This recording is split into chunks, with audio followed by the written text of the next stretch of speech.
according to Kristen Bell in her interview in Self. I have to know how my brain works in order to catch it from doing bad things. Because the brain is really tricky and it will tell you things that aren't true.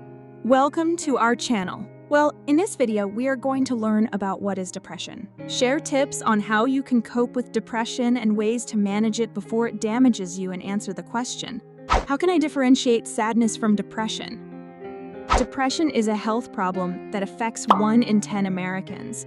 And it is disturbing to know that there is a rising number of teens and young adults having a mood disorder, yet more funding is required to make it more accessible and affordable for all. Additionally, the stigma or embarrassment sticking with the term mental health makes people avoid conversations related to this. How about you? Why do you think mental health is not paid enough attention, unlike other illnesses? And do you have an idea what to do if you ever feel symptoms of depression? Let us know in the comments section down below. According to the World Health Organization, depression is a common mental disorder that is characterized by constant unhappiness and a lack of interest or pleasure from formally enjoyable or rewarding activities. It happens mainly due to the bad experiences of a person in life. Persistent or long-lasting depression can cause negative effects to the point of hindering a person to have a fulfilling life because it can disrupt a person's day-to-day activities. That is why learning to cope and manage it is extremely important. To further picture what it looks like, let us take a quick read of the beautiful poem made by Rupi Kaur about depression.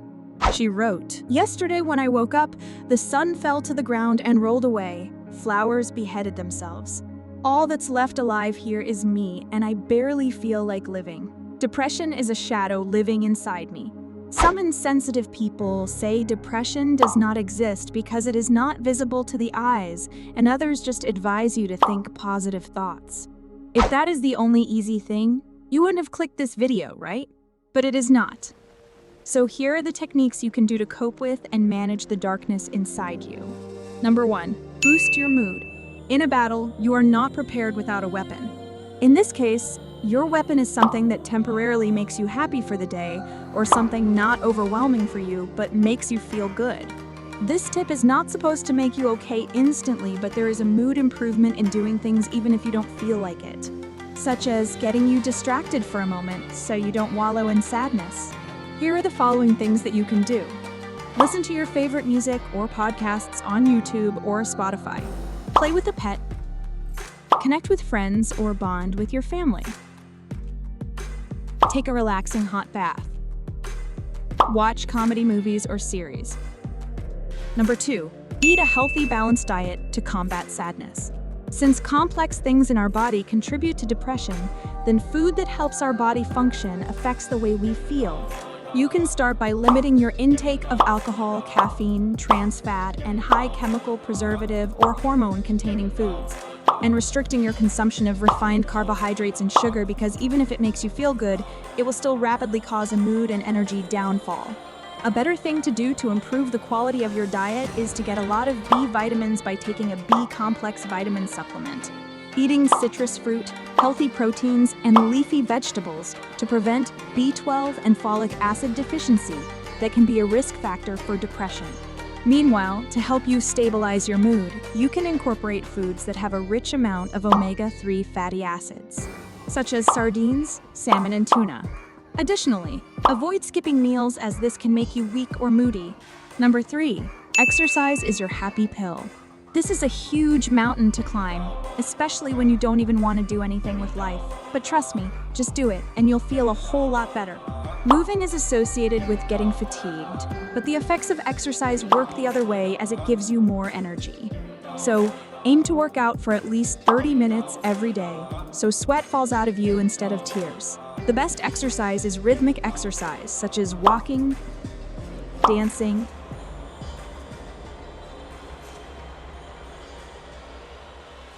and swimming. Moreover, exercise makes you avoid constantly thinking about negative thoughts or traumas because it pushes you to focus on your body's movement and any other sensations that you feel while working out. If the idea of exercise is hard for you, a helpful tip to motivate yourself to do this is to find someone that can do the workout with you. In case being with a familiar face is not okay for you, you can instead opt to go to a gym or dance class. Number 4, shift your negative perspectives. Thoughts are so scary because unlike our TV or phones, you cannot just voluntarily pause them when you're experiencing depression. That is why you can instead shift it if you cannot stop it. So learn to know the typical negative thoughts so you can replace them with better statements. Here are some examples of negative thoughts according to the Help Guide organization. Firstly, the all or nothing thinking. It is looking at things in black or white categories with no middle ground. Second, we tend to overgeneralize a single negative experience and expect it to hold true forever. Third, we tend to focus on the negatives while filtering out the positives. It is when we only notice the one thing that went wrong rather than all the things that went right. To challenge these thoughts, you can ask yourself these questions. What proof do I have that says that my thought is true? Do I have proof that it is not true? Is there a more realistic and positive perspective that I can put on these circumstances? What are the chances that what I'm afraid of will actually occur? And if the likelihood is low, what are the outcomes that may likely occur? Is the idea beneficial? What good will it do for me to worry about it, and what harm will it do? What would I advise a buddy who was concerned about this? To better help you, I will give an example scenario. Feel free to pause this video.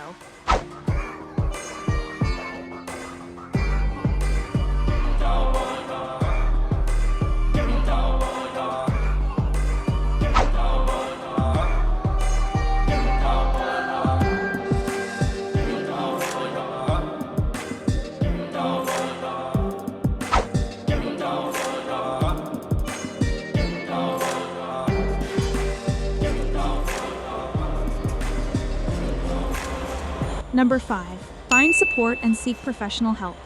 If you did all the tips previously and still felt gloomy, this is the time to find support from your loved ones who can listen, comfort, and guide you. And on top of that, seek professional help so you can undergo treatments that can help you recover. Remember, admitting that you are depressed does not mean you are less of a person, but someone who is sick and needs help. So if ever people label you with negative things, learn to cover both ears and know that their words would not matter or hurt anymore if you learn to love yourself. But maybe right now you are still not sure if you have depression or just sadness. So you may ask, how can I differentiate sadness from depression? But before we compare the two, if you like this video, smash that like button.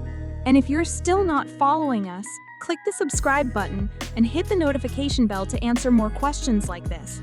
Sadness is a normal emotion that humans feel at a certain point in their lives due to painful, disappointing, or unexpected circumstances. But like happiness, sadness fades as time goes by, unlike depression where sadness stays for a long time. And negative thoughts become hard to control to the point of affecting our daily lives. One factor that resounds depression is when you are having constant suicidal thoughts. Overall, sadness is an emotion while depression is a mental illness. Truly, depression is not a joke. So the government must take it seriously by educating people about it and helping those affected to get treatment as soon as possible. This is because if we leave it untreated, serious mental health complications may occur. So if you are experiencing depression, follow these tips and see the beauty of life despite the chaos. Just a friendly reminder that if your thoughts, actions, or emotions are too much for you to handle or you want to make sure that you are depressed, it is still best to consult a psychiatrist or psychologist. That's it for now. Stay happy, healthy, and fit.